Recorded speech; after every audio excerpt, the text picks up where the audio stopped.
réalité, les Rwandais doivent quitter rapidement d'ailleurs notre sol parce que aujourd'hui il est évident, le trace qui me disait hier, c'est que le ministre a dit, c'est que le Rwanda ne peut pas en aucun cas fermer la frontière. C'est un nouveau signe d'ailleurs qui montre qu'en réalité les Rwandais doivent quitter rapidement d'ailleurs notre sol parce que aujourd'hui il est évident que s'il faut faire le traçage ou les suivis des cas là-bas dans les Nord Kivu à Goma, vous avez l'agresseur, l'occupant qui ferme sa frontière. Pensez-vous que c'est lui qui ferme sa frontière peut se mobiliser particulièrement pour venir donner l'appui qu'il faut au système de santé en ces temps d'épidémie? Je crois qu'avec les partenaires avec lesquels nous travaillons, cette fermeture de frontières est ni Patrick Muyaya rero mu byukuri uri kuvuga ku byerekeye gufungwa kw'imipaka y'u Rwanda ihuza Repubulika ya Demokarasi ya Kongo ndetse ngo n'igihugu cya Kongo. Yes, birumvikana n'igihugu cy'u Rwanda. Hanyuma rero biri kuvugwa ko ngo leta Kinshasa yamaze kwikoma u Rwanda. Mwaya magambo rero Patrick Muyaya yarari gutangaza ngira ngo masemurire cyangwa se mvuge mu ncamake ibyo yagarutseho. Yavuze ko ngo hakurikije amabwiriza y'ubuzima ngo u Rwanda nta burenganzira ngo rufite bwo gufunga umupaka warwo ngo mu gihe hari icyorezo ngo hanyuma rero ngo igomba gukomeza ahubwo ngo kwemera urujya n'uruza rw'abantu ishyiraho ingamba z'ubuzima rusange muri rusange ngo hanyuma rero uyu mugabo Patrick Muyaya yagize ati cette fermeture de frontières est un geste de mauvaise foi. Qui me disait hier, c'est que le ministre a dit, c'est que le Rwanda ati u Rwanda ntirushobora na rimwe gufunga umupaka warwo. Ati ikindi kandi ni ikimenyetso kigaragaza ko u Rwanda bagomba kuva vuba ku butaka bwacu. Ati gufunga rero umupaka nyuma yo kuba yarangiye kwanga gutanga uburenganzira bwo gukoresha ikibuga cy'indege cya Goma nta mpamvu z'ubutabazi bw'ikiremwa muntu muri rusange mwaka kanya bakenera barabyanze ko n'ubundi hakorwa ino operation yo gufungura ikibuga cy'Igoma kugira ngo ubuzima bw'abantu bwitabweho. Ati rero ikigaragara ni ubushake bubi cyangwa se ubushake bubi mu by'ukuri buhagije ku buzima bw'abanyekongo. Ati ikindi kandi biragaragara ko u Rwanda nta burenganzira bari guha abaturage b'abakongomani.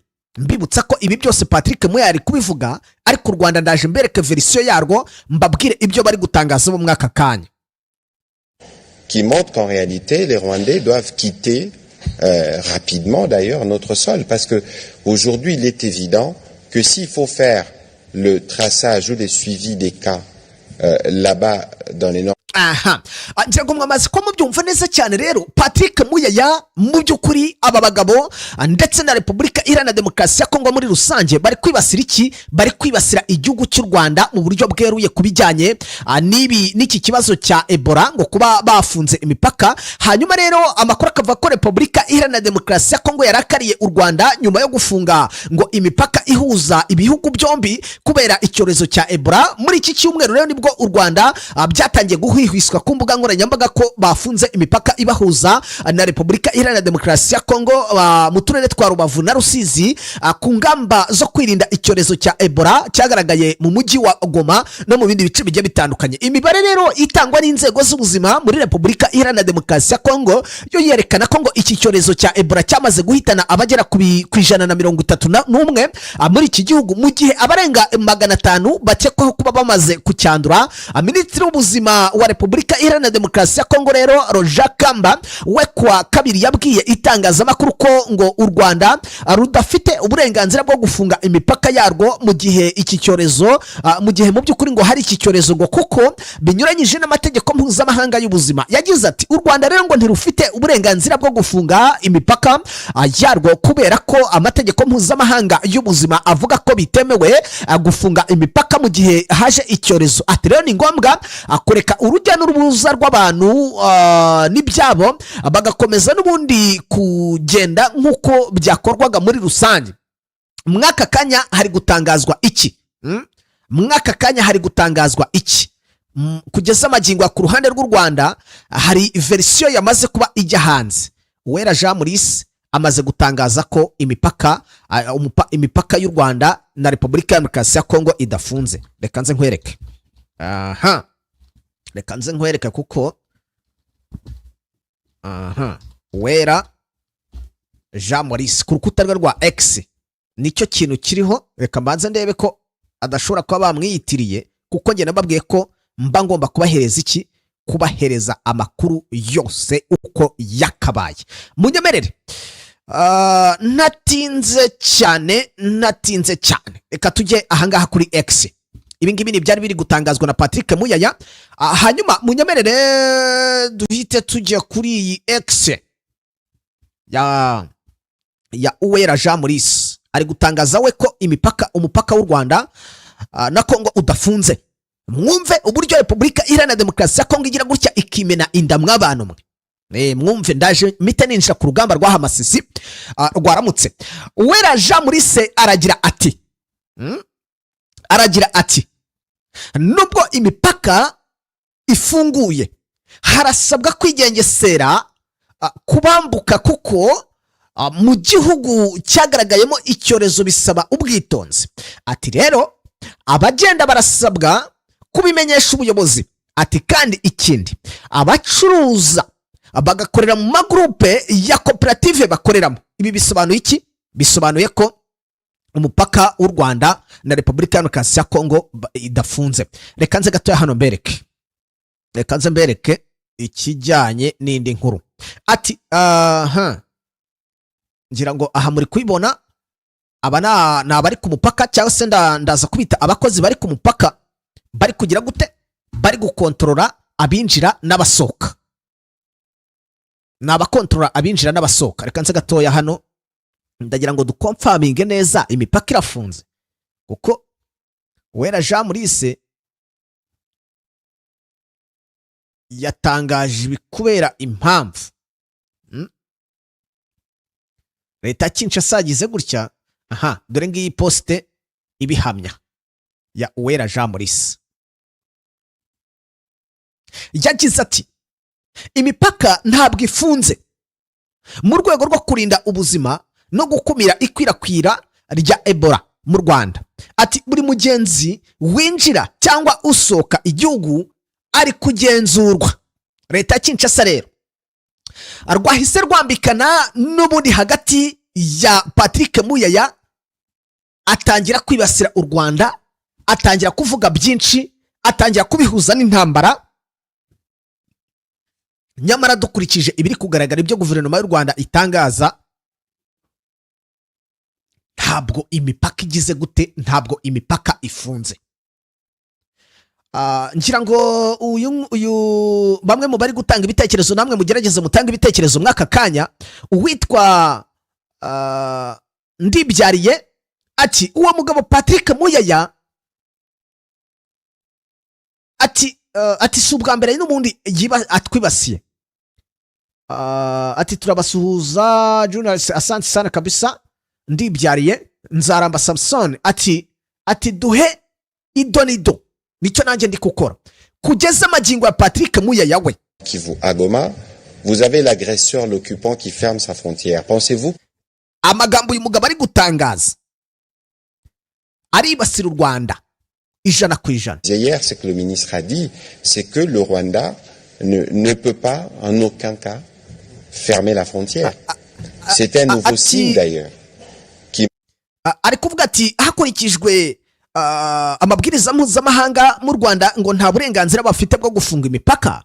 Ati rero bagomba gukomeza kwemera urujya n'uruza n'abantu benshi, bagakomeza nk'uko bisanzwe. Hanyuma ngo u Rwanda ntirushobora na rimwe gufunga imipaka yarwo. Ati ikindi kandi, ati iki ni ikimenyetso kigaragaza ko u Rwanda bagomba kuva ku butaka bwacu.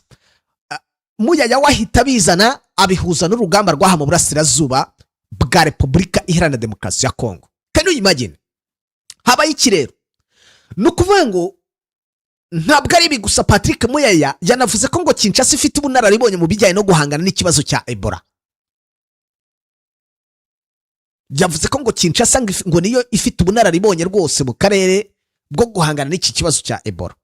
Ariko ntekereza ko ikintu cyabaye uretse kutumvikana, uretse gushaka guharabika, ngenda shaka mumbwire mberetse X y'umuvugizi wungirije wa guverinoma Uwera Jean Maurice.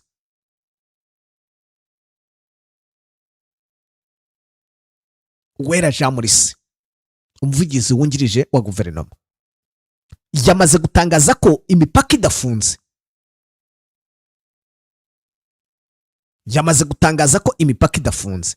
Guverinoma ya Kinshasa iratangaza ko imipaka ifunze. Ariko ibi byose ni igisebo. Abenshi bari kuvuga ati reka nze gatoya hano ndebe umuvugizi wa guverinoma kuko ndabona hise akora reposted aciyemo amasaha, wenda reka tubanze turebe gato.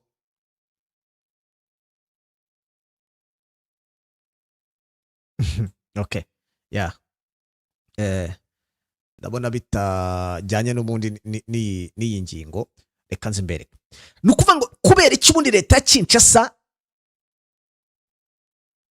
kubera iki leta ya Kinshasa iri gushaka guhita ihuza iki cyorezo n'ikibazo kiri muri Kongo kugeza amagingo aya. Biri kuvugwa ko mu bice ubundi twa turi muri fezi ya kabiri, leta zunze ubumwe za Amerika kugeza amagingo aya zirasa nkaho zitandaraje muri iki kibazo cyaha mu burasirazuba bwa Repubulika Iharanira Demokarasi ya Kongo. Ariko nanone abasesenguzi bakagaragaza ko M23 yo bisa nkaho yahawe ibice byayo na leta zunze ubumwe za Amerika. Ari nayo mpamvu ubona leta ya Kinshasa kugeza amagingo aya utamenya ngo bari mu kahe kadiro. Bikavuga ko ngo uwitwa Donald Trump yamaze kugira gute, yamaze gutandaraza direct. Ibyo byo biranagaragara, ngira ngo muranabibona. Ariko target hari Felix Antoine Tshisekedi afite no kwivugana abayobozi ba AFC M23 bose muri iyi diro. Patrick Muyaya ari kugaragaza ko ingabo z'u Rwanda ziri muri Kongo, ariko mu by'ukuri u Rwanda murabizi ko ibi babihakanye kuva kera, aho bavuga ko nta ngabo za Kongo ziri muri ibi bice. Ndetse yewe amakuru akaba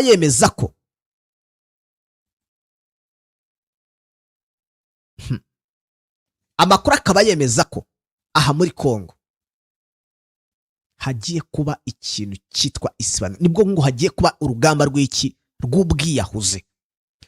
Bitewe n'iki rero? Kuki aha muri Kongo hagiye kuba urugamba rw'ubwiyahuzi?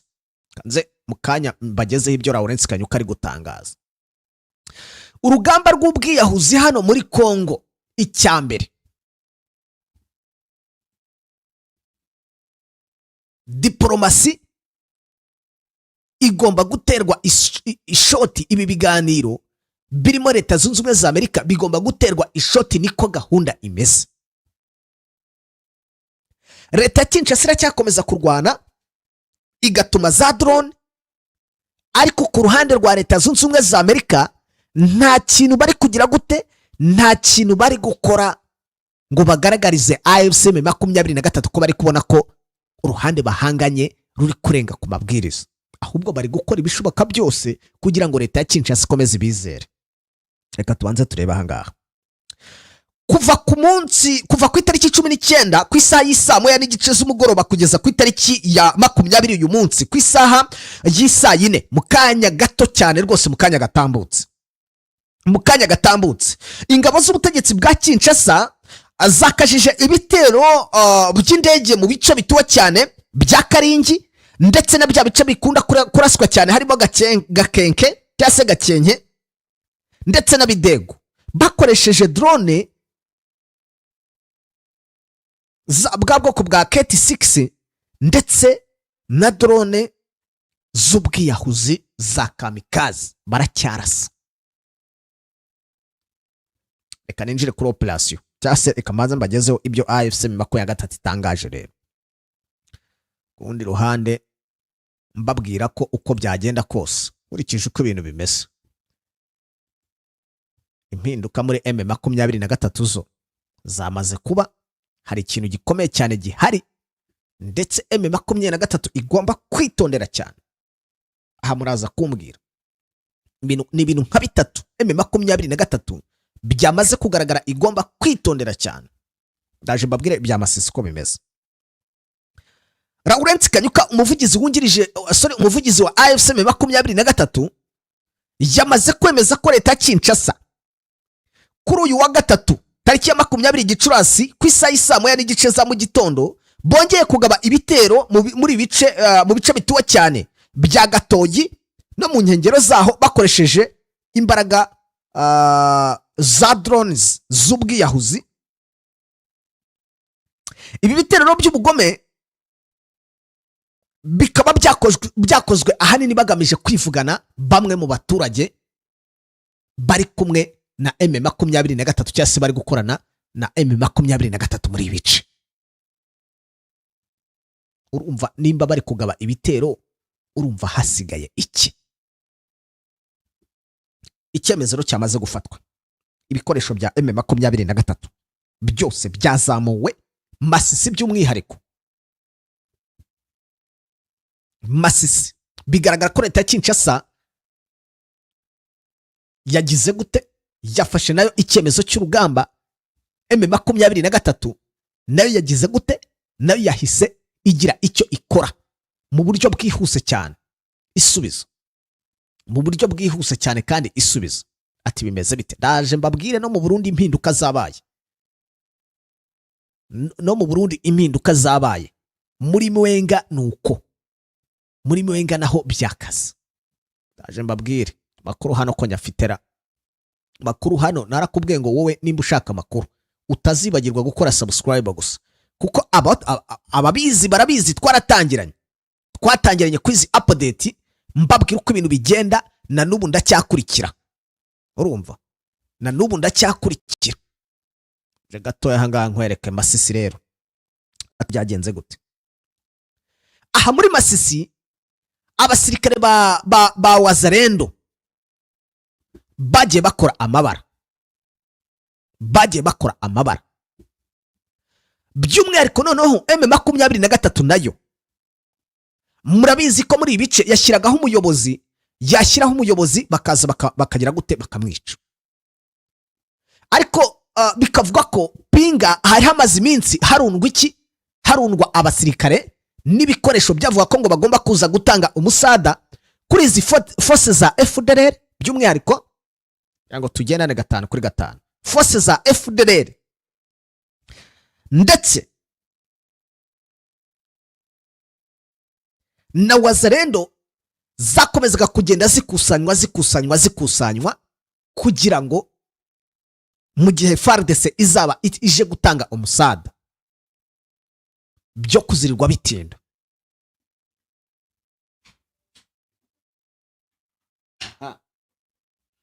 Gatoya hangaha nze mbereke uburyo buri gice cyose hano gihagaze. Namuvuga iki ariko ababwiye ngo uko byagenda kose ntago gutsinda urugamba ari ibintu biri aho ngaho gusa byoroheje tu. Oya rwose. Amakuru yemeza ko M23 yamaze kugira gute, yamaze kwinjira mu rugamba rw'ubwiyahuzi cyangwa se intambara y'ubwiyahuzi.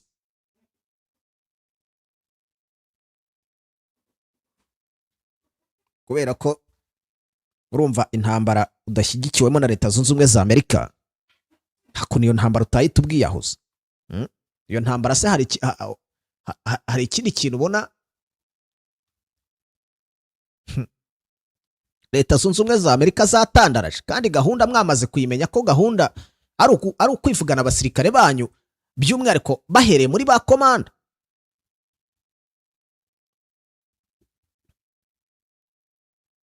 Asurambwa ngo wabura aho ngaho ugikora iki? Kandi Leta Zunze Ubumwe za Amerika zishaka kwica abasirikare rwose zabashyira hasi pe, zabashyira hasi buryo bukomeye cyane. Amakuru yemeza neza ko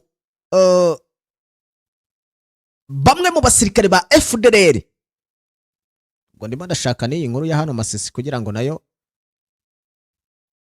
nibataturire neza mu Burundi, ariko ho byakomeye kuko ndabona Neva yongeye yanahinduye abayobozi muri nuzaye mu biro bye byakomeye kabisa, ariko nabyo ndabibageza. Amakuru avuga ko ngo iyi Masisi hatezwe ambushi 3 mw'iri joro. Reka mbagezeho reporter sasa nabagerewe no kujya mu magambo menshi. Iyi Masisi yatezwemo ambushi 3 kugira ngo babashe gushyira hasi abasirikare ba FDLR ndetse na wazalendo bari bahari. Bikavuga ko ngo bamwe bajyaga mu mazu, hano hari amazu yaratakibamo abantu barahunze kubera intambara. Aya mazu ngo yagiye akabwa n'iki? Yagiye akabwa na FDLR, agakabwa n'ikintu cyitwa wazalendo. Hanyuma kandi ngo bakagerageza kujya mu mazu ari ahantu mu duhegene. Ngira ngo nimba witegereza neza, iyi ni Masisi, kandi Masisi iratuwe. Masisi iratuwe. Bamwe rero mu basirikare ba FDLR ndetse na wazalendo ngo bo amatrike bakoze bagenaga bakaba amazu atarimo abantu nk'aha ngaha mu gahegene. Urabona nk'aha ni ku Mwisho niho hahera, kandi urabona centre nimba ituwe gutya, aha hakaba hahera. Biragoye cyane ko umuturage wahamo ndani azapfa kumenya uyu nguyu, cyane cyane ko aha ngaha bari mu duhegene, ya mazu ya 3 cyangwa se 10. Hanyuma rero ngo bageraga mu masaha y'ijoro bagasohoka bakajya gukora ibikorwa bibi mu baturage mo hano muri Masisi ndani. Ndetse ngo hari harimo strengths nini ku buryo ku ruhande rwa leta ya Kinshasa bakiraga raporo cyangwa se strengths cyangwa se paredistate y'abasirikare babagamo hano muri izi nkengero. Nibwo rero M23 yabahinzemo ubudehe, irabarasa kuva ku munsi w'ejo kugeza uyu munsi. Abasirikare benshi bahungaga bagendaga bagwa muri ambush, bagwa muri ambush.